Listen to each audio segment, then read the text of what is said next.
नमस्कार दोस्तों, स्वागत है आपका फिर क्या हुआ के अगले एपिसोड में। और ये एक हॉरर स्टोरी टेलिंग एपिसोड है।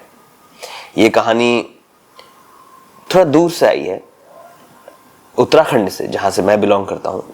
और ये कहानी भेजने वाले जो हैं वो मेरे एक श्रोतागण हैं, उनके दोस्त हैं। ये उनके दोस्त की कहानी है और उन्होंने बहुत ही अच्छी तरह से अपने पॉइंट ऑफ व्यू से इस कहानी को मुझे भेजा। और मैं चाहता हूँ कि ये कहानी आप लोग सुने और ये ज़रूर कमेंट करें कि आप ये कहानी कहाँ से सुन रहे हैं। तो थोड़ा सा समय निकालिए, वीडियो पसंद आने पर लाइक कीजिए, हमारे चैनल को सब्सक्राइब कीजिए, शेयर कीजिए अपने दोस्तों तक, ताकि ये कहानी, ये रोमांचित कर देने वाली कहानी सब तक पहुँचे। और कमेंट करके ये ज़रूर लिखिए कि आप ये कहानी कहाँ से सुन रहे हैं। किसी एक कमेंट करने वाले को मैं शाउट आउट दूंगा। जी हाँ, फिलहाल ज़्यादा देर नहीं करते हुए चलिए कहानी आरंभ की जाए। कुछ कहानियां ऐसी होती हैं जिन्हें हम दूसरों को डराने के लिए सुनाते हैं, और कुछ कहानियां ऐसी होती हैं जो हमारे अंदर के डर को हमेशा के लिए जिंदा कर देती हैं। आज जो मैं आपको बताने जा रहा हूं वो कोई कहानी नहीं है, वो मेरी जिंदगी का एक ऐसा सच है जिसके बोझ तले में पिछले 3 सालों से जिए जा रहा हूं। हम 4 दोस्त थे, अब सिर्फ 3 हैं। चौथा रोहन। उसकी मौत जिस तरह हुई वो मंजर मैं अपनी याददाश्त से मिटा नहीं पा रहा। अगर आप कमजोर दिल वाले हैं तो प्लीज इस वीडियो को यहीं बंद कर दें। ये बात अक्टूबर 2021 की है। हम 4 दोस्तों में कबीर, विक्रम, अमित और रोहन, हम चारों ने एक रोड ट्रिप प्लान की। डेस्टिनेशन था उत्तराखंड का एक छोटा सा गांव, जिसका नाम मैं यहां नहीं लूंगा क्योंकि मैं नहीं चाहता कि कोई और वहां जाकर अपनी जान जोखिम में डाले। हम सब दिल्ली की भागदौड़ से दूर शांति की तलाश में थे। रोहन, वो हमारे ग्रुप का सबसे निडर और थोड़ा लापरवाह लड़का था। उसे हर चीज में मजाक सूझता था। उसे लगता था कि डर सिर्फ दिमाग का वहम है। काश उसे उस दिन पता होता कि कुछ चीजें वहम नहीं होती। हमने वहां के एक पुराने ब्रिटिश कालीन फॉरेस्ट रेस्ट हाउस, डाक बंगलों में बुकिंग करवाई थी। वो जगह मेन रोड से कुछ 12 किलोमीटर अंदर जंगल में था। जब हम वहां पहुंचे, शाम के 5 बज चुके थे। पहाड़ों में अंधेरा जल्दी हो जाता है। वो बंगला बहुत खूबसूरत था, लेकिन वहां एक अजीब सी मनहूसियत, अजीब सा डर था। चारों तरफ सिर्फ और सिर्फ देवदार के घने पेड़ और एक गहरा सन्नाटा। वहां एक चौकीदार थे जिनको सब लोग बहादुर नाम से बुलाते थे, लेकिन वो बहुत बूढ़े आदमी थे। उन्होंने हमें देखते ही एक अजीब सी नजर से देखा, जैसे वो जानते हों कि हम गलती कर रहे हैं। उसने सामान अंदर रखते हुए बस एक बात कही, साहब जी, रात को ना 10 बजे के बाद बरामदे में मत बैठना। हाँ, और वो पीछे एक कुआं है, वेल कहते हैं ना आपके यहाँ, उस तरफ भूल के भी मत जाना। हाँ। रोहन हंस पड़ा। उसने कहा, क्यों चाचा, कुएं में खजाना है या भूत? बहादुर ने जवाब नहीं दिया,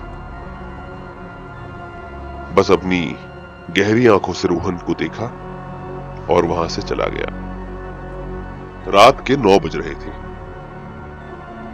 हमने अलाव यानी बॉनफायर जलाया और विस्की की बोतल खोली। माहौल बहुत बढ़िया था, ठंडी हवा चल रही थी। तभी अमित को वॉशरूम जाना था, लेकिन बंगले के अंदर का टॉयलेट जाम था। रोहन ने मजाक में कहा, अरे भाई, पूरा जंगल अपना ही है, कहीं भी हल्के हो आओ जाओ। नशा हम सब पर चढ़ रहा था। रोहन ने कहा, यार वो बुढ़ा किसी कुएं की बात कर रहा था, चलो देख कर के आते हैं। विक्रम ने मना किया, छोड़ना यार, अंधेरा बहुत है। लेकिन रोहन नहीं माना। वो अपनी टॉर्च लेकर बंगले के पीछे चला गया। हम तीनों आग के पास ही बैठे रहे। तकरीबन 15 मिनट बीत गए। रोहन वापस नहीं आया। मुझे थोड़ी चिंता हुई। मैंने आवाज दी, रोहन, ओ रोहन, कहाँ रह गया भाई? सामने से कोई जवाब नहीं आया। तभी हमें जंगल की तरफ से किसी के भागने की आवाज आई, सूखे पत्तों को कुचलने की आवाज। हमने टॉर्च घुमाई तो देखा रोहन बदहवास सा भागता हुआ आ रहा है।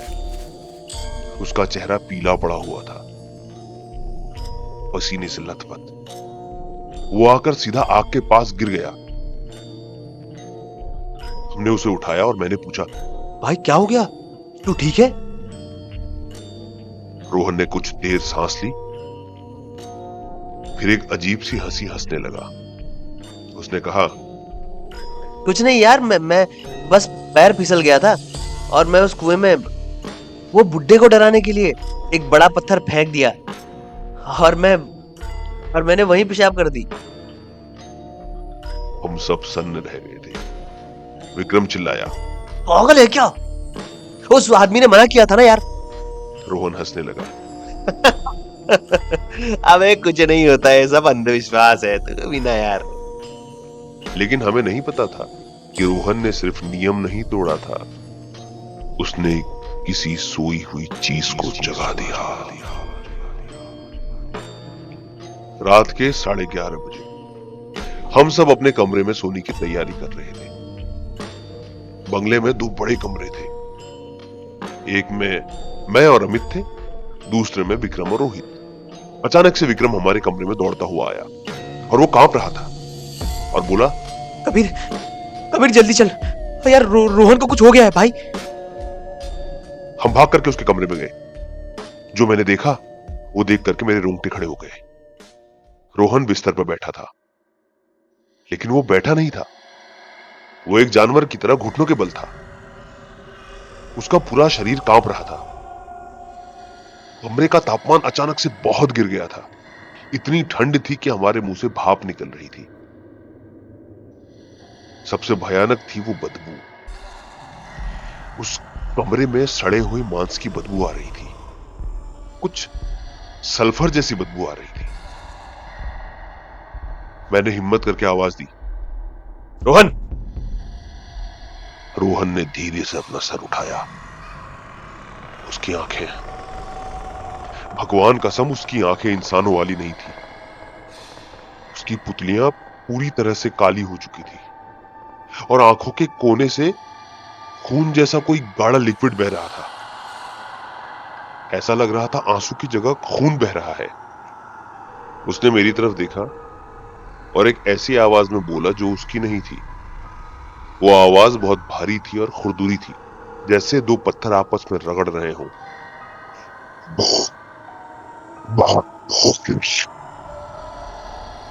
अमित डर के मारे रोने लगा और विक्रम ने कहा, भाई इसे हॉस्पिटल लेके चलते हैं, इसको दौरे पड़ रहे हैं। हम उसे उठाने के लिए आगे बढ़े और जैसे मैंने रोहन के कंधे पर हाथ रखा, उसका शरीर लोहे जैसा सख्त था। उसने एक झटके में मेरा हाथ पकड़ा। उसकी पकड़ बहुत मजबूत थी। एक बार के लिए मुझे लगा कि मेरी कलाई की हड्डी टूट जाएगी और उसने मुझे हवा में ऐसे धकेल दिया जैसे मैं कोई गुड़िया हूं और मैं सीधा सामने वाली दीवार से जाकर के टकराया और तभी बिजली चली गई। अब कमरे में सिर्फ मोबाइल की टॉर्च की रोशनी थी। इस अंधेरे में हमने एक आवाज सुनी,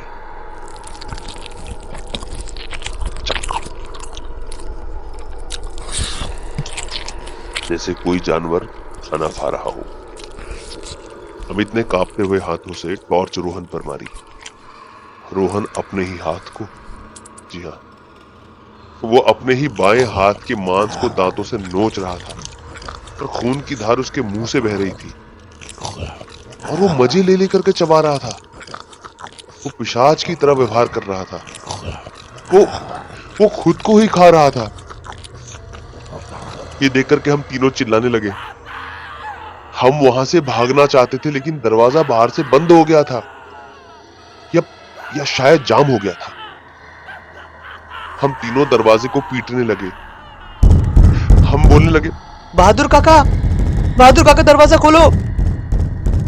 पीछे से रोहन की आवाज आई, या जो भी वो चीज थी।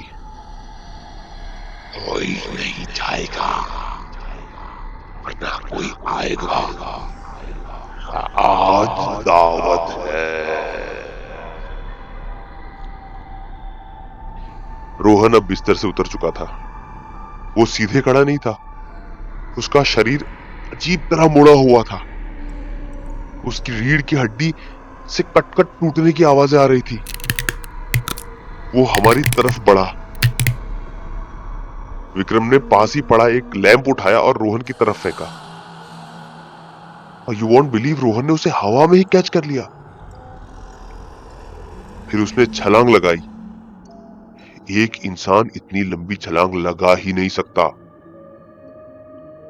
वो सीधा अमित के ऊपर कूदा। अमित की चीख से पूरा बंगला गूंज उठा। रोहन बोल सकते हैं या वो पिशाच जो भी था, वो अमित का गला दबा रहा था। मैं और विक्रम अमित को बचाने के लिए दौड़े। हमने रोहन को पीछे से पकड़ा और खींचने की कोशिश की। वो चट्टान जैसा भारी था और लोहे जैसा सख्त था। आप विश्वास नहीं करेंगे, लेकिन ये हमने देखा कि रोहित ने अपना सर पूरा 180 डिग्री यानी कि 180 डिग्री ट्विस्ट करके पीछे घुमाया, जैसे एक उल्लू करता है, और उसकी गर्दन की हड्डियों की टूटने की आवाज आई। लेकिन उसे कोई दर्द नहीं हुआ। उसने मेरी आंखों में देखा और मुस्कुराया। उसके दांत अब काले और नुकीले लग रहे थे। उसने अमित को छोड़ा और अब विक्रम का पैर पकड़ लिया। विक्रम को फर्श पर ऐसे पटका जैसे कोई कपड़ा धोता है। शायद विक्रम के सर पे चोट आई थी तो विक्रम बेहोश हो गया।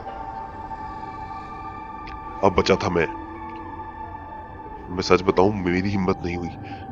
मैं कोने में दुबक गया। मेरे हाथ में लोहे की फूंकनी आ गई, जिससे अंगीठी में हवा फूंकते हैं। वो अंगीठी के पास ही रखी थी। रोहन मेरी तरफ बढ़ा।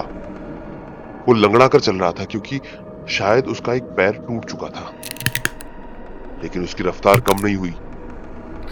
जैसे ही वो मेरे पास आया, मैंने पूरी ताकत से रॉड उसके सर पे दे मारी। रोहन रुक गया। कुछ सेकंड के लिए सन्नाटा छा गया। फिर वो हंसा, और वो हंसी बहुत खौफनाक थी।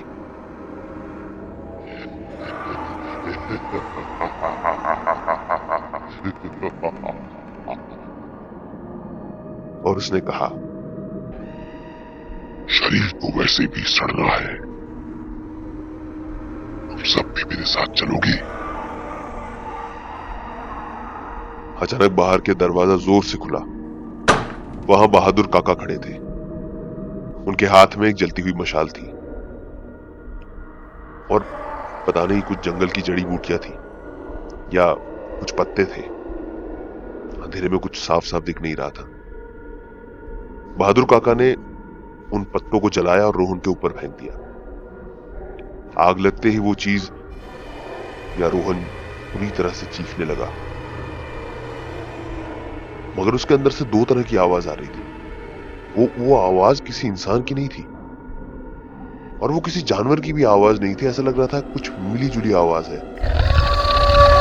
वो जलता हुआ रोहन खिड़की का कांच तोड़ करके सीधे बाहर जंगल में कूद गया। जंगल में बहुत अंधेरा था। हम तीनों, मैं, विक्रम और अमित, जान बचाकर उस बंगले से भागे। हम कार में बैठे और जितनी तेज हो सकता था गाड़ी भगा दी। पूरे रास्ते हमें जंगल में किसी के दौड़ने की आवाज आती रही, जैसे कोई हमारी कार का पीछा कर रहा है। सुबह जब हम पुलिस स्टेशन पहुंचे, ऑब्वियसली पुलिस वालों ने हमारी बात पे यकीन नहीं किया।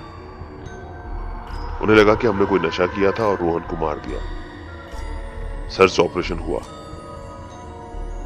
2 दिन के बाद उसी पुराने कुएं के पास रोहन की लाश मिली। डॉक्टर्स ने बताया कि उसकी मौत हाइपोथर्मिया और जंगली जानवरों के हमले से हुई है। लेकिन हम जानते थे कि सच क्या है। उसकी लाश, उसका शरीर पूरा नीला पड़ा हुआ था और सबसे डरावनी बात, उसका मुंह खुला हुआ था, मानो वो अब भी चीख रहा हो। और उसके पेट में खुद उसी का मांस मिला था।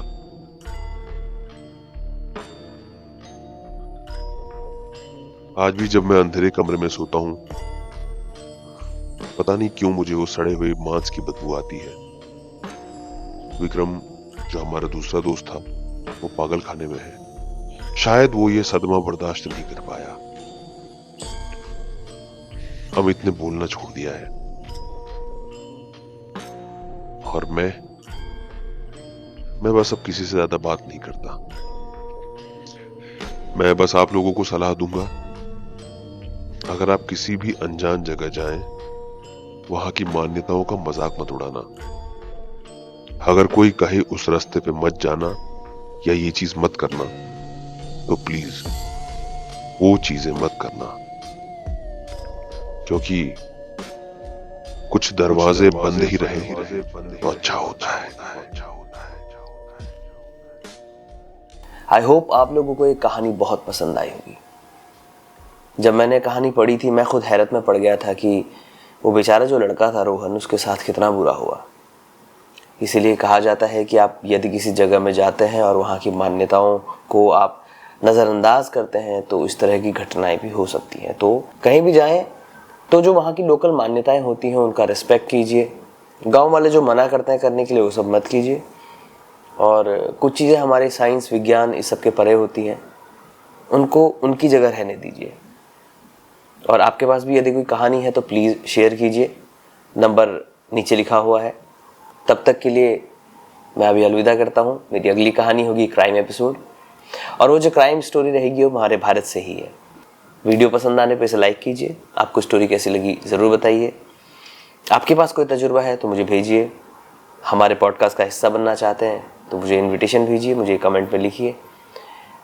और साथ ही साथ वीडियो पसंद आने पर कमेंट ये करना है कि आप कहाँ से कहानी सुन रहे हैं।